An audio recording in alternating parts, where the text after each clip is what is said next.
কতজন কত রকম ভাবে দেখে। একটা শিশির বিন্দুর মধ্যে পুরো সূর্যটাকে ডায়মন্ডের মতো মনে হয়। তার ধারণ ক্ষমতায় সে যথা সর্বস্ব দিয়ে সূর্যকে ধারণ করে। কিন্তু যে সূর্যের তলাতেই থাকে, তারা সূর্যের কোনো মহিমা, গুণকীর্তন, কোন ভিটামিন আসছে কি যাচ্ছে যাচ্ছে না, কিছুই অনুভব করতে পারে না। আবার অনেকে দরজা বন্ধ করে থাকে। সূর্যের আলোতে দিনের বেলাতেও লাইট জ্বালতে হয় ঘরে। এই শ্রেণীর মানুষ সূর্যের আলোর থেকে বঞ্চিত করে রাখে নিজেকে। তাই যে যত রকমই একই বস্তুকে দেখুক, তার ভাব অনুযায়ী সে দেখে, এবং সেই ভাব অনুযায়ী যার যেমন ভাব তার তেমন লাভ, তার লাভ হয়ে থাকে। শুভ দিনের সঙ্গে কৃতকার্যতার সম্পর্ক কি? মানুষের জীবনে শুভ দিন তাই যে শুভের চিন্তা করে, শুভ সংশোধন করে, নিজের সংশ্লেষণাত্মক এবং বিশ্লেষণাত্মক আচরণ দিয়ে নিজেকে রিপুকে জয় করতে পারে, ষড়রিপুর থেকে, প্রবৃত্তি থেকে উদ্ধার হতে পারে। মন, বুদ্ধি, অহংকার, ষড়রিপু, এই 9টি গ্রহকে নবগ্রহ বলা হয়, এর প্রকোপ থেকে রক্ষা করতে পারে নিজেকে। তারই শুভ বুদ্ধির উদয় হয়। এই শুভ বুদ্ধি আর কিছু না, সত্তার জাগরণ, সত্তার সাধনা, নাম ধ্যান, ইষ্টি চলন। এমন অহংকারের ভাব মানুষের দূর হয়ে যায়, সে তখন নিরহংকার, নির্গুণ মনে হয়, কিন্তু সে সর্বগুণ সম্পন্ন হয়ে ওঠে। তাই ধারাবাহিক এই শুভ কর্মে লেগে থাকতে হয়। কিছুদিন সাধনা করলাম, দীক্ষা নিলাম, সস্তানে নিলাম, পরে সব মিইয়ে গেল। রোজ রোজ আর কত করব, এইরকম যদি ভাবে কেউ, তাহলে কিন্তু হলো না। নাম ধ্যান দুদিন খুব করলো, আর সারা জীবনে কি নাম ধ্যান করতে হবে? আর পারি না বাবা, ছেড়ে দিলাম। তাহলে সেখানেই পতন ঘটলো। তাই আমাদের কন্টিনিউটি থাকতে হবে সাধনার, আর এতেই নিজের জীবন, চরিত্র, সংস্কার সব চেঞ্জ হয়ে যায়, এবং আমাদের ঊর্ধ্বগতি, ঊর্ধ্ব চলন শুরু হয়।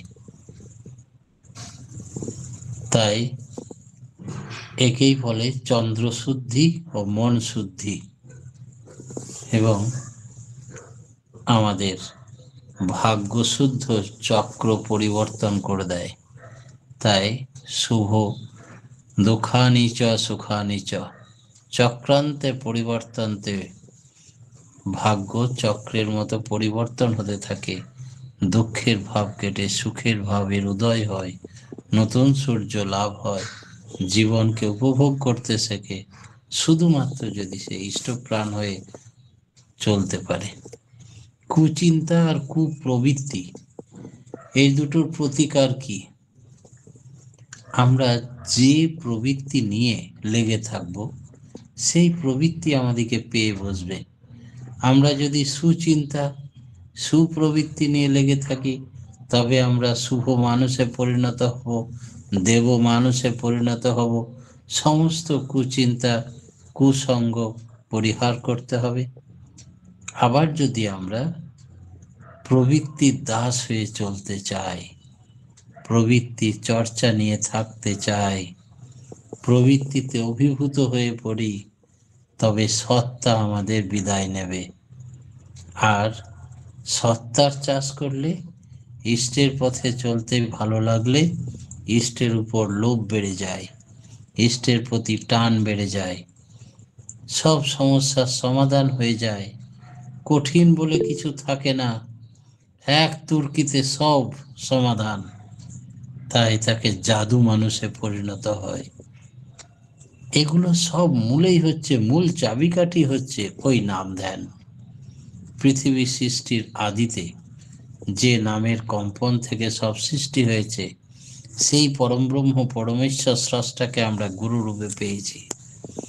আমরা সামান্য বহির্জগতে যদি কেউ অঙ্কতে এক্সপার্ট হতে চায় তো অঙ্কের মাস্টারের কাছে যেতে হবে। যদি আমরা রেডিও মেকানিক্স বা টিভি মেকানিক্স হতে চাই তো টিভি মেকানিক্সের কাছে গিয়ে মন দিয়ে তা অধ্যয়ন করতে হবে, শিখতে হবে, দেখতে হবে, প্র্যাকটিক্যাল নলেজ, তাহলে জ্ঞান বেড়ে যাবে।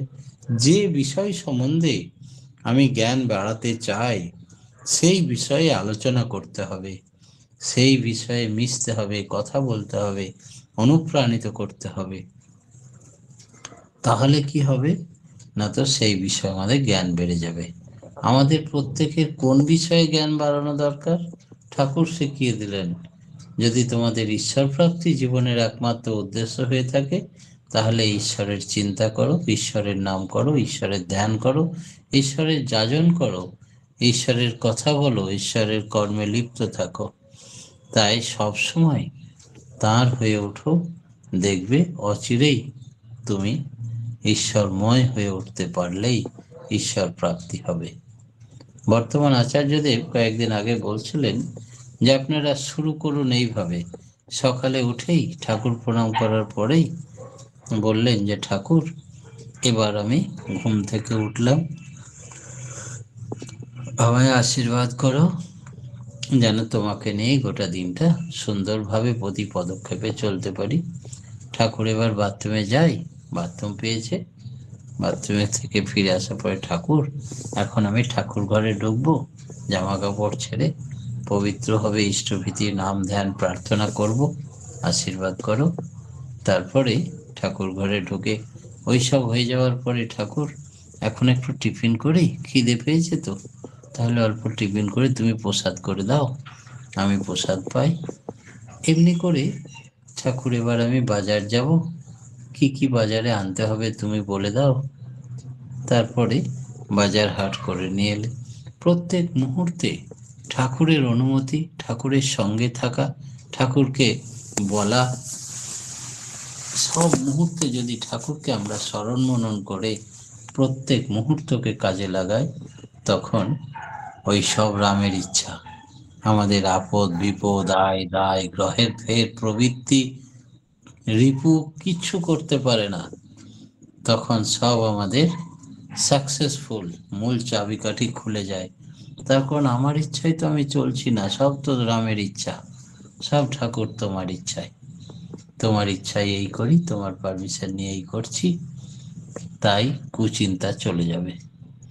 আমরা যদি সেই রকম তার ইচ্ছাকে প্রমিনেন্ট করি তাহলে আমরা সমস্ত জীবন যুদ্ধের সংগ্রামে জয়ী হব। আর ইষ্ট প্রতিষ্ঠায় যেদি যারা, তাদের ব্যক্তিত্ব অটুট থাকে। ঠাকুর বললেন যাদের মাথায় ইষ্ট গুরু কল্যাণ থাকে তারা কখনো জীবনে আনসাকসেস হয় না।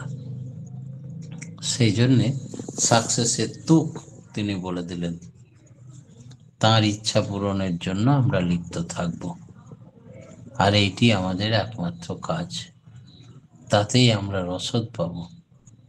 আর যদি আমরা উল্টোটি হয়, মেয়ে মানুষের পিছনে ছুটি, মেয়ে মানুষ যদি পুরুষের পিছনে ছোটে, কুচিন্তা কুচর্চা কাজে লিপ্ত থাকে, তাহলে কি মনের উপরে তার তরঙ্গ পড়বে না? তারও ছাপ পড়বে। তাতে কি হবে না, তো মানুষ তখন ওই চিন্তায় মশগুল হয়ে পড়বে, তখন ইষ্ট চিন্তা, ভালো চিন্তা, সত্তার জাগরণীর কাজ বন্ধ হয়ে যাবে, প্রবৃত্তির জাগরণের কাজ শুরু হবে। সেই জন্য আমাদেরকে ঠিক করে নিতে হবে আমরা কি চাই, তেমন ভাবেই যেন দিন অতিবাহিত করি সদা সর্বদা। আভিজাত্য জিনিসটা কি?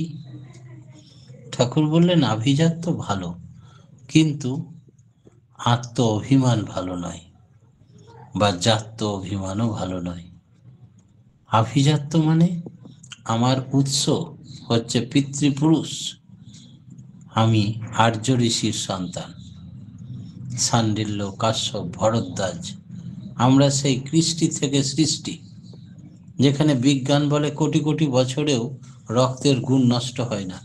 আমাদের মধ্যে সেই ঋষির কালচার রয়েছে, ঋষির সংস্কার রয়েছে, তবে আমরা ম্লেচ্ছ আচরণ করি কেন? আমরা দীর্ঘদিন তার তপস্যা না করে ঋষির আচরণ না করে ম্লেচ্ছ কালচারে অভ্যস্ত করে তুলছি নিজেকে। আর এই দীর্ঘদিন ম্লেচ্ছ কালচারে অভ্যস্ত করে রাখার কারণে খাদ্যখানা থেকে শুরু করে ঋষির কোনো আচরণই আমরা ফলো আপ করছি না, যাতে করে সব চাপা পড়ে আছে।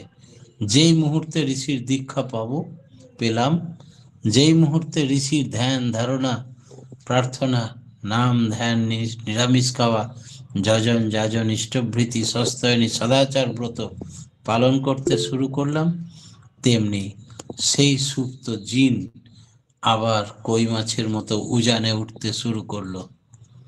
নামের ধারা যেই বইতে পড়লো, জলে পড়লো, তেমনি জলের যত কাঠ মাছ কই মাগুর সব ওই ধারাকে কেন্দ্র করে উজানে উঠতে শুরু করে। শুনেছি নাকি বর্ষার জল পেলে তালের গাছে উঠে যায় কই মাছ, এত ক্ষমতা। তাই আমাদের ভেতরেও সেই জিন ফ্যাক্টর তখন জাগ্রত হয়ে ওঠে। নাম যত করতে থাকবো আমার জিন তত জেগে উঠবে। ঋষির রক্ত আমাদের আছে ভেতরে। তাই আজও আমরা পরিচয় দিয়ে থাকি যে আমরা শাণ্ডিল্য, কাশ্যপ, ভরদ্বাজ বিভিন্ন ঋষির গোত্রপিতা আমাদের বা শিষ্য। সেই কারণে আমরা তার ফলোয়ার্স। এই জিন ফ্যাক্টর কোটি কোটি বছরেও রক্তের গুণ নষ্ট হয় না, আমাদের মধ্যে সেই সম্ভাবনা রয়েছে, শুধু কালচার শুরু করলেই হবে। তাই ঠাকুর বললেন, আর্য ঋষির সন্তান তুমি, কাকে করবে ভয়? হাত বাড়ালেই স্বর্গ, তোদের পিতা প্রেমময়। একদম ঠিক কথা। আর আমরা যদি এটা শুরু করি তাহলে পিতৃপুরুষের মুখ উজ্জ্বল করা হবে। আভিজাত্য বংশ ঋষির মুখ উজ্জ্বল হবে। আর এইরকম ভাবতে নেই যে আমি এই বংশে জন্মেছি বলে আমি শ্রেষ্ঠ। তোমার কর্ম শ্রেষ্ঠ হোক, তোমার কর্মগুণে তোমাকে শ্রেষ্ঠ মানুক, মানুষজন দেব মানুষে মনে করে মাথায় করে রাখুক। আমরা সকলেই গুণের পূজারী, কেউ রূপের পূজারী নয়। তাই তুমি গুণবান হয়ে ওঠো। নিস্ত্রগুণ্য মানে কি? নিস্ত্রৈগুণ্য ভাবার্জুন, এ কথা বলছেন ভগবান শ্রীকৃষ্ণ গীতায় অর্জুনকে। নিস্ত্রৈগুণ্য মানে যা কিছু আমরা জানি করি, সত্য রজ তম এই তিন গুণের মধ্যেই ঘুরপাক খায়, কিন্তু এর মধ্যে দিয়ে সবখানি পাওয়া যায় না। তা পেতে গেলে এর পারে যেতে হবে। কেউ যদি তার পারে যায়, সে যে ওই গুণগুলিকে ইগনোর করবে তার কোনো মানে নাই। ধরুন, অহৈতুকী ভক্তি বৈধি ভক্তির বাইরে, কিন্তু অহৈতুকী ভক্তি যার আছে সে কিন্তু বৈধি ভক্তিকে নিরুৎসাহ করে না। নিজের চলনও তার বৈধি ভক্তির বিরোধী হয় না। বৈধিটাকে নষ্ট করলে বৈধি বিনয়নাটা ভেঙে যায়। বৈধি ভক্তি মানুষকে ওই অহৈতুকী ভক্তির তীরে নিয়ে যেতে পারে, হয়তো একদিন, হয়তো তা অগ্রগতির ধাপের মতো হতে পারে। ধরুন, আপনি আমাকে খুব ভালোবাসেন, এত ভালোবাসেন যে তার কাছে ছেলে বউ দুনিয়া সব কিছুই এত ভালো নয়। ভালোবাসা বুদ্ধি করে কিছু হয় না, ভালোবাসা অন্তর থেকে। ভালো না বেসে পারেন না, তাই ভালোবাসেন। সেটা হলো normal flow of your life urge, আপনার জীবন আকুতির স্বাভাবিক গতি, অর্থাৎ যোগাবেগ। এই ভালোবাসা, এটা হচ্ছে অহৈতুকী ভালোবাসা, এটা বৈধী নয়। কিন্তু তাই বলে যে ভালোবাসা বিধির বৈরীও নয়, আপনার এই ভালোবাসা মানুষের বৈধী ভালোবাসাকে পুষ্ট করে তুলবে। তাই ঈশ্বরকে ভালোবাসতে হয় অহৈতুকী ভালোবাসা, কোনো হেতু নেই, কোনো স্বার্থ নেই, কোনো শর্ত নেই। আমি তোমাকে ভালোবাসি কারণ আমি তোমাকে ভালোবাসি। ধর্ম আর বিজ্ঞান, এই দুটোর মধ্যে পার্থক্য কি? ধর্ম কি বিজ্ঞান, না বিজ্ঞানটা ধর্ম? সম্পর্কই বা কি? ঠাকুর বললেন ধর্ম মানে যা সত্তাকে ধরে রাখে, আবার বস্তুত্বকে যা ধরে রাখে তাই বিজ্ঞান। সত্তাকে ধরে রাখলে ধর্ম, আর বস্তুকে ধরে রাখলে বিজ্ঞান। সেই বিজ্ঞানকে আমাদের পালন পোষণ করে নিয়মিত বিনায়িত করা বা বাদ দেওয়া, সেইখানে আসে ধর্মের প্রয়োজন। বিজ্ঞানকে আমরা কি করি? বাদ দিয়ে দিই। কারণ যখন বুঝতে পারি না, ঠাকুর বললেন যে বাদ দেওয়ার গল্প নেই, তখনই ধর্ম দ্বারা তাকে বোঝা যাবে। বৈশিষ্ট্য পালি তিনি, প্রত্যেকের বৈশিষ্ট্য অনুযায়ী তিনি তাকে বিশ্লেষণ করেন, পোষণ দেন, পুষ্ট করেন, তাই তার নাম বৈশিষ্ট্যপালী। বিজ্ঞান কিন্তু ক্ষেত্র বিশেষে একটা অ্যাসিড দিয়ে একটা জিনিসই টেস্ট করতে পারে, প্রত্যেকের জন্য পৃথক পৃথক অ্যাসিড হবে না। তাই বিজ্ঞান বৈশিষ্ট্যপালী নয়, বিজ্ঞান একটা থিওরি। যেখানে বিজ্ঞান বিনায়িত হতে পারে না, বিশ্লেষণ করতে পারে না, সেখানে আসে ধর্ম। তাই মানুষের ভগবানের সঙ্গে আকর্ষণ বিকর্ষণের ব্যাপারটা কিরকম? শরীরের দুটো সেল, এর মধ্যে যেমন আকর্ষণ আর বিকর্ষণ আছে। একটা হচ্ছে অ্যাট্রাকশন আর একটা হচ্ছে রিপালশন। মানুষের ভগবানের সঙ্গে অ্যাট্রাকশন আর রিপালশন, আকর্ষণ আর বিকর্ষণের ব্যাপারটা কিরকম? প্রবৃত্তি অনুশাসনী গতি যেটা, সেইটা হচ্ছে বিকর্ষণ। আর সাত্ত্বিক অনুদীপনী প্রবৃত্তি যাদের, তাদের থাকে অ্যাট্রাকশন। যখন আমি প্রবৃত্তির, তখন হয় রিপালশন, বিকর্ষণ। তখন কি হয়? প্রবৃত্তির ঝোঁকে চলে যারা, সবাইকে নিয়ে চলতে পারে না, গোপন স্থান উত্তম ক্ষেত্র তাদের, তারা সবারই থেকে একটু আইসোলেটেড হয়ে চলতে চায়। তাই প্রবৃত্তির অনেক কিছু নিজস্ব বৈশিষ্ট্য আছে। কারণে অকারণে একে অপরের প্রচার করে ভালো বলে, কিন্তু মোটেই তারা ভালো নয়, তাদের সম্পর্কটা হয়তো সঠিক নয়, অবৈধ, তবুও সেই রকম ক্ষেত্র তারা চুজ করবে। আর যখন ওই মানুষটাই প্রবৃত্তির নয়, সত্তার, তখন সে সবাইকে নিয়ে চলতে পারবে, বুক ফুলিয়ে সত্তার খোরাকের কথা, সবাইকে ইষ্টের কথা বলবে, সকলের কল্যাণের কথা ভাববে। তখন তাকে দেখে মানুষ আকর্ষিত হবে, সেটাকে বলে অ্যাট্রাকশন। প্রত্যেকটা কোষ সেলের মধ্যে পজিটিভ এবং নেগেটিভ, রিজি এবং রিচি, এই দুটো বিন্দু থাকে। তাই এদের মধ্যে অ্যাট্রাকশনও আছে, রিপালশনও আছে, আকর্ষণও আছে, বিকর্ষণও আছে। আর দুইটি রিপালশন যেখানে, সেম চার্জ, সমভরণ যেখানে, সেখানে কিন্তু বিরহ দেখা যায়।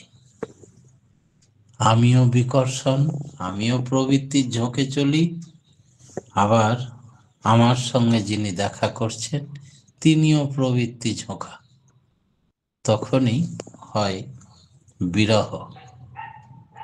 আমার প্রিয় আছে, আমি আছি। তার সান্নিধ্যে গিয়ে তার মতো হতে চাইলে বিকর্ষণ বিরহ, তখন প্রাণ কেঁদে ওঠে। বুঝতে পারি যে তিনি অনন্ত, তার শেষ নেই। তিনি হচ্ছেন আকর্ষণ। প্রচন্ড শব্দ হচ্ছে দাদা, প্রচন্ড শব্দ, হ্যাঁ, প্রচন্ড শব্দ হচ্ছে। কই কোনো তো শব্দ নেই।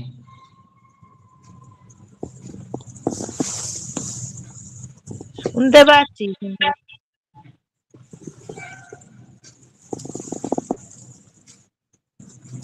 ঠিক আছে, তিনি সত্তা অনুশাসী, তিনি বৃত্তি বশীভূত নন, তিনি কনসেন্ট্রিক সুকেন্দ্রিক, তিনি জীবনের রক্ষা কবচ। তাই তিনি অ্যাট্রাকশন সৃষ্টি করেন। পরম পিতার রাঙারাতুল চরণে আমরা আজকের মতো ইষ্ট প্রসঙ্গ এখানে আজকে আমি বন্ধ করলাম। জয় গুরু। জয় গুরু দাদা, খুব সুন্দর আজকে আলোচনা শুনলাম যে সুকেন্দ্রিক জীবন, নিয়ন্ত্রিত জীবনকে বলে আধ্যাত্মিকতা জীবন। এই জন্য সদ্গুরুর কাছে দীক্ষা নিতে হবে, নিখুঁত চলনে চলতে হবে, আর ঈশ্বর প্রাপ্তির জন্য যা জীবনে নিখুঁত চলনে চলতে হবে। কেননা আমাদের ঈশ্বর প্রাপ্তি আমাদের জীবনের উদ্দেশ্য, তার জন্য আমাদের নিখুঁত চলনে চলতে হবে। আমাদের ভাব অনুযায়ী আমাদের লাভ হয়। প্রবৃত্তির ভাব যেরকম, তেমনই প্রবৃত্তি আমাদের লাভ হয়। ঈশ্বরের নাম ধ্যান কর্মে লিপ্ত থাকলে ঈশ্বর প্রাপ্তি হয়।